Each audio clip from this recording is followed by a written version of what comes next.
first item we're going to discuss on the programme this morning is with regards to e-collars for dogs and training dogs with e-collars and the proposed ban. And Senator Ronan Mullen has accused the Department of Agriculture of having an allergy to science over its failure to publish any academic justification for the proposed ban on training dogs with e-collars. Senator Mullen has called on Minister Charlie McConalogue to publish the scientific evidence, if he has any, and challenged him on why the department has failed to reveal the results of a public consultation it carried out earlier this year. We're joined on the programme now to discuss this in more detail with Ronan Mullen. Ronan, good morning and thanks for joining us. Good morning and thanks for having me on. First of all, tell us why you feel so compelled to raise this issue and to really focus on this with regards to dogs with e-collars.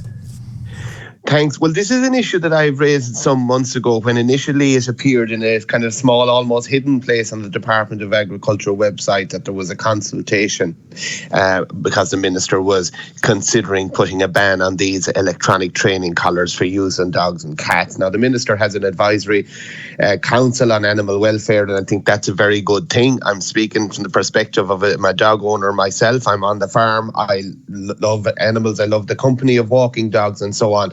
But anybody that is aware of what is going on knows that there is a major problem with livestock worrying by dogs. I think there were about 268 cases of it in 2022. That was an increase of 25%. There's been in that year, I think there would have been nearly 800 reports of aggressive dog behaviour. So anybody, again, that knows what happens when livestock are attacked by dogs, particularly sheep, lambs, it's a very, very distressing thing to come across. I can tell you there are terrible stories of what happens and sheep and lambs being terrified. There was one case in Kerry of, sheep being driven to a rock in a coastal area and eventually jumping to their deaths and their terror.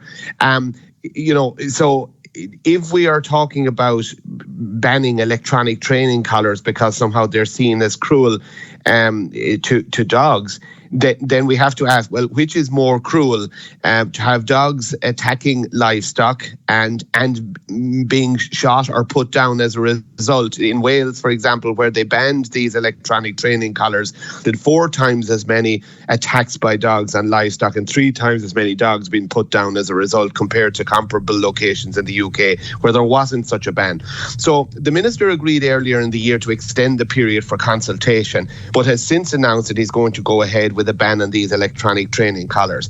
And my argument is this: no step should be taken until the results of that public consultation are heard, because I believe the science does not show that these electronic training collars are cruel. I understand that the pulse involved is about as low as 5 millijoules. That would compare with your standard agricultural electric fence would be, to my understanding, something like 15,000 millijoules. So you're talking about the equivalent of a bicycle lamp.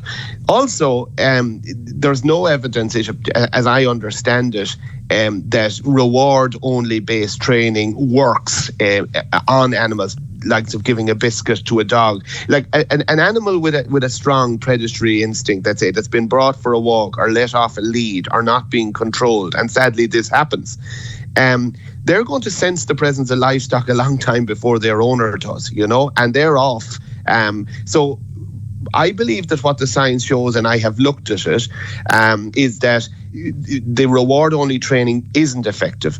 And I also believe that the proper use of electronic training collars it's a mild aversive stimulus. Apparently, once the training is done in the proper way, the dog doesn't even have to have the collar on, because it works for, I think some studies showed that for a whole year, the training meant that the dog kept away from livestock. So I'm saying to the minister is don't, and indeed to farmers and other concerned people and animal welfare people listening, I would be saying, be in touch with your politicians and say there should be no behind the scenes regulations made unless the results of the public consultation are shown, because that public consultation gave an opportunity not just to animal welfare people and groups, which is very important, but also to farmers, to dog owners, to scientists and experts and people who know the research about A, whether these things are cruel, and B, whether they work more effectively than reward-based training. So that's the first thing I'd say. I just want to clarify a couple of things with you, Ronan, about the proposal here. Okay, so am I right in saying that those currently using the devices will be permitted to continue to do so? This is for new animals, for new dogs and cats. That is correct. Right. And they're also not. And what about yards and gardens? You know, I'm say your typical person that has their e-collar and their fence around their garden or dog. Is that still allowed here? Yes, and that's the interesting thing, because that perimeter fence, if you like, operates at the same level of power or stimulus, okay? So if it's not unacceptable to have, because I mean, how do they work? The animal runs to the fence and gets a message and doesn't do it anymore. The same thing is involved with the proper use of these electronic training collars, as I understand. So I'm not saying that any old collar should be available over the counter. There are quality standards and so on, no dodgy collars. And I'm not even saying that everybody and anybody should be allowed to purchase them. But it is important, I think, that the most effective way of training dogs, particularly ones with a high predatory instinct, or more dangerous and aggressive dogs, or dogs who have the potential to be that. The way to do it is to allow people who know how to do it to do this training in an appropriate way, with regard for both the animal's welfare, but also with conscious of what happens if the dog isn't trained, and the huge cruelty to animals, and indeed the ending of the dog's lives that will result from that. So I'm saying, let's publish the consultation and have a proper look at what the science is actually saying, because I'm a little worried about the government's tendency these days to consult with some people but not others, and to go making laws and then not listen to anybody else. We saw that in the recent referendums, where strange referendum wordings were cooked up without proper consultation, and eventually the electorate rejected it soundly. We had similar stuff with surrogacy, very controversial legislation just gone through the Seanad. No challenging questions really being tolerated, just the thing being forced through with a Dáil and Seanad majority. So this is more of it, this kind of behind the scenes plotting and planning. And I'm saying, no, you got to consult publicly, you got to be seen. Is there an alternative, Ronan? Is there anything else that can be used that's, I suppose, less of a shock to a dog and maybe less severe to the animal? Yeah, and you'll know I don't use the word shock, because according to the information that I have, and I'm just trying to tell the truth as I know it, based on the facts as I have them. I'm not an expert in this area. I've no vested interest here. I'm not a shill for anybody's industry or product.